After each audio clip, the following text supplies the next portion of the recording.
Let's listen to this.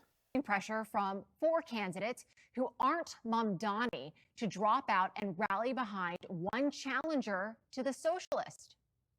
All the candidates agree that Mamdani is an existential threat. So if you're not the strongest candidate, step aside. They welcomed the socialists into the Democratic Party. They allowed the wolf to come into the chicken coop and take over their party. So now they distance themselves. It's too late. They will do everything they can to try and stop this campaign. There is no amount of money, there's no amount of smears, no amount of slander that can stop this movement. This week, independent candidate Jim Walden dropped out of the race and is urging his former rivals to do the same, to beat Mamdani. He joins us now. Jim, thanks for being here. Thanks for having me on. I really appreciate it. So you obviously wanted to be mayor, thought you had something to contribute, saw a city in need. This seems like kind of an extreme step to drop out because I think everyone has to join together to stop. The Queen's Assemblyman didn't rise to the bait. In fact, he offered a debate challenge of his own. Let's cut out the middleman. Why should I debate Donald Trump's puppet when I could debate Donald Trump himself? If Donald Trump is serious about this, he should come to New York City. We can have as many debates as he wants about why he is cutting SNAP benefits for hungry New Yorkers just to fund tax cuts for his billionaire donors. No billionaire, no millionaire is going to be choosing the next mayor of the city of New York. I trust the people. I don't trust the politicians. So let the battle continue on the issues. Now, Mayor Adams told me weeks ago that there were going to be more twists and turns in this race than the Coney Island roller coaster. The big question, what's next? So even the mayor knows how crazy this race is. He did. Like Rand Paul have suggested that some of his policies in exchange for U.S. government funding. People have called that socialist. Do you think that that's a good idea?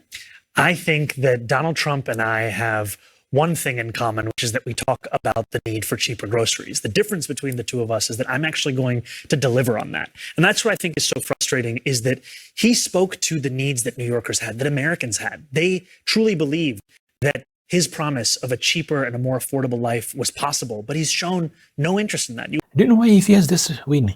No, let's listen to this. The reason why he fears Mamdani win is because he knows very well that Mamdani is the only person to say, I'm against AIPAC, I'm against giving money to Israel where we are struggling here locally.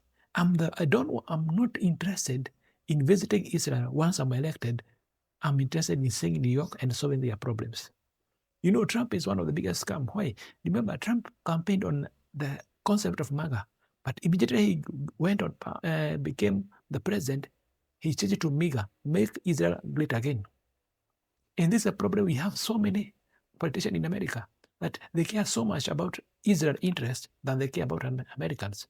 They spend money, or they help Israel with a lot of money. Well, the New York people, all the American people, struggle in debt and cannot even meet basic needs like health and housing.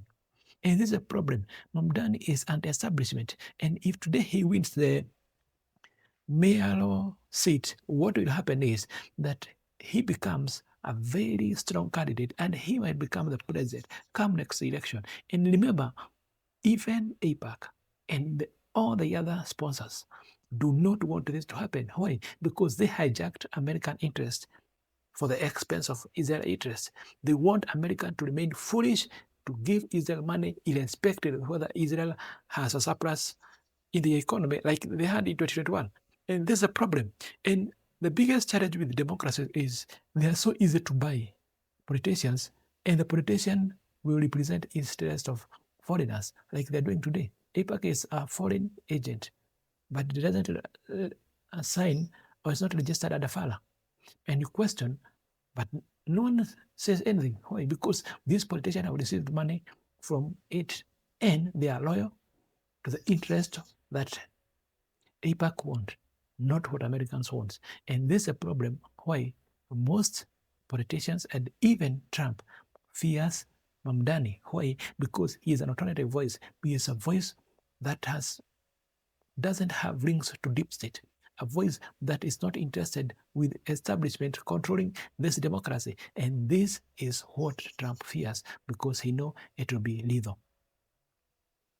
Do you agree with me? Let me know what you think about this in the comment section. Do you feel Trump fears because he knows Mamdani might be the first mayor of government to reject AIPAC money, to reject deep state money, and to bring an alternative source of government than the usual capitalism that has made American poor since independence? And that's why a 200-year country cannot raise 100 million from poverty, but China managed to raise 800 million above the poverty levels. This is the problem. Let me know what you think in the comment section. I'm your host, James. Let's meet in the next video. Remember to subscribe.